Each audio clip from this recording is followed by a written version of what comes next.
Assalamualaikum warahmatullahi wabarakatuh. Di video kali ini saya akan berbagi informasi tentang cara perpanjang sertifikat elektronik atau yang sering kita sebut sertel ya, baik secara online maupun secara offline. Nah, langsung saja kita lihat ketentuannya. Yang pertama, mengajukan permohonan melalui Innova, yaitu ifaktur.pajak.go.id. Nanti kalian pilih menu permintaan sertifikat digital.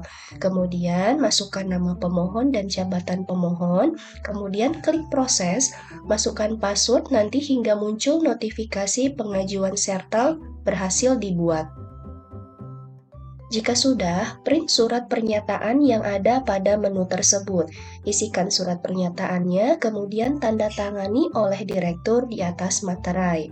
Berikut contoh surat pernyataannya yang kita download di web Innova ya. Nah, seperti ini surat pernyataan persetujuan penggunaan sertel DJP. Nah, di sini kalian isi nama direktur, nomor kartu identitas, baik NIK ataupun nomor KITAS ya bagi WNA dan juga nomor paspornya. Kemudian jabatan direktur adalah sebagai pengurus bertindak atas nama, di sini adalah nama badan usahanya. Kemudian NPWP dan juga isikan alamat ya. Nah, biasanya setelah kita download, nama PKP ini, NPWP, dan juga alamat sudah otomatis terisi ya. Jadi tidak perlu mengisikan lagi. Jadi hanya mengisi nama direktur, nomor identitasnya, serta jabatannya. Kemudian di halaman kedua nanti perlu ditembakkan materai ya, kemudian ditandatangani oleh direktur dan juga distempel perusahaan. Nah, seperti itu ya contoh surat pernyataannya. Balik lagi kita ke slide. Nah, kemudian ketentuan yang kedua telah melaporkan SPT tahunan badan. Jika belum dilapor, maka sistemnya akan menolak.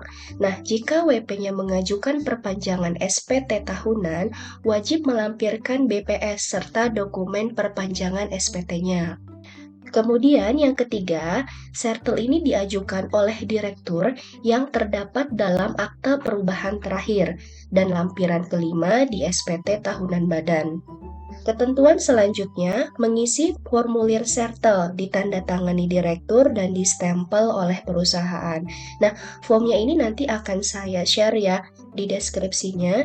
Nah, ini adalah contoh formulir permintaan sertifikat elektroniknya. Nah, ini adalah formulir permintaan sertifikat elektronik.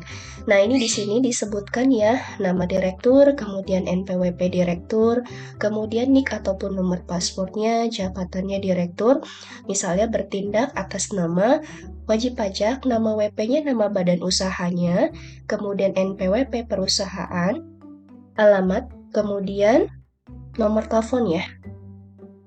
Ini dilengkapi ya, alamat, kemudian nomor telepon. Di bagian terakhir ini ada pernyataannya ya, dan juga di sini harus diisikan dengan tempat dan juga tanggal, dan juga pemohonnya ya, tanda tangan, nama jelas direktur, dan juga distempel perusahaan. Oke, jelas ya. Kita balik lagi ke slide. Kemudian, ketentuan selanjutnya adalah mengisi form tambahan sertel. Nah, ini ditandatangan direktur juga dan distempel perusahaan. Nah, dengan catatan jika direktur ini tidak datang langsung ke loket TPT jika diajukan offline ya, dan jika diajukan secara online. Form ini bisa diakses juga, nanti saya share juga ya link Google Drive-nya. Nah, contohnya formnya tambahan sertel seperti ini. Nah, ini kita isikan nama, kemudian NPWP, kemudian NIK si direkturnya ya, kemudian alamat email yang terdaftar, nomor telepon yang terdaftar, kemudian EVIN, nomor HP. Nah, ini data SPT PPH badan terakhir. Misalnya sekarang tahun 2023, maka kan yang terakhir itu 2022 ya. Kemudian statusnya apa? Kurang bayar, kemudian nominalnya berapa. Nah, setelah itu diisikan tempat dan juga tanggalnya, ditandatangani oleh direktur dan juga nama jelas direktur di sini, dan jangan lupa distempel oleh perusahaan. Nah, lanjut lagi kita ke slide. Kemudian dokumen yang perlu dilengkapi. Nah, yaitu fotokopi KTP dan NPWP direktur. Nah, jika direkturnya seorang WNA, maka diganti dengan paspor dan juga kitas ataupun kitab ya. Nah, kemudian yang kedua, fotokopi akte pendirian perusahaan dan juga fotokopi akte perubahan yang update, jika ada ya. Dan perlu juga dibawa stempel perusahaan. Nah, selanjutnya, jika pengajuannya secara online, ini scan semua berkas persyaratan dan di-email ke KPP terdaftar.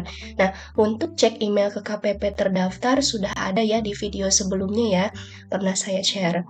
Dan terkait dengan pengajuan online, akan dilakukan video call untuk verifikasi berkas asli, yaitu KTP, NPWP, dan juga akte perusahaan asli.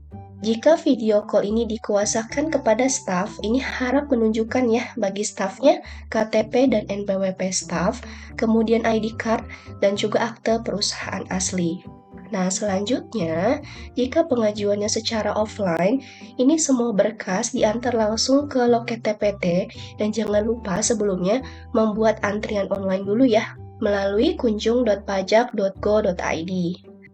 Nah, itu saja yang bisa disampaikan. Mudah kan ya untuk pengajuan sertel? Jika ada pertanyaan boleh komentar. Terima kasih. Wassalamualaikum warahmatullahi wabarakatuh.